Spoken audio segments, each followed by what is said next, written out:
Hello बच्चों, let's read the question. The question says if a set of defective observations of weight is used by a student to find the mass of an object using a physical balance, so a large number of readings will reduce. Option A random error, option B systematic error, option 3 random as well as systematic error, option 4 neither random error nor systematic error.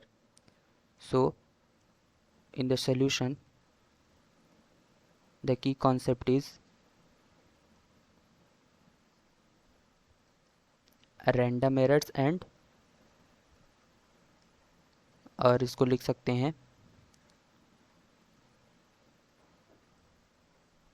ways to reduce a random error or systematic error.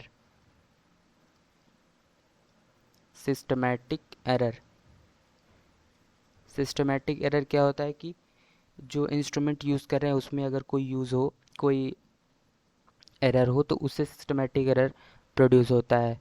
अब यहाँ पे अगर हम solution की बात करें तो in the solution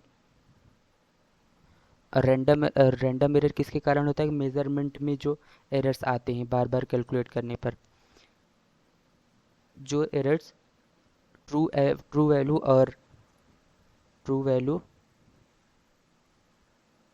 and measured value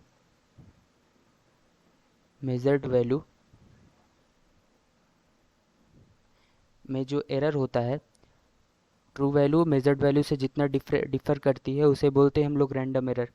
अब अगर हम मेजर्ड वैल्यू बार बार मेज़र करेंगे तो जो हम फाइनल मेजर्ड वैल्यू कैलकुलेट करेंगे वो जितने नंबर ऑफ टाइम्स हमने रीडिंग लिया होगा उसका एवरेज निकालेंगे, तो वो एवरेज हमेशा ट्रू वैल्यू के ज़्यादातर पास आता जाएगा. दैट मीन्स रैंडम एरर उस डिक्रीज होता जाएगा. So large number of readings will decrease the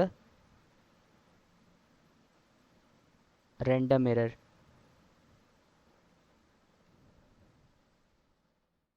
So the final answer for this problem is option number 1, random error. Hope you understood it well. Best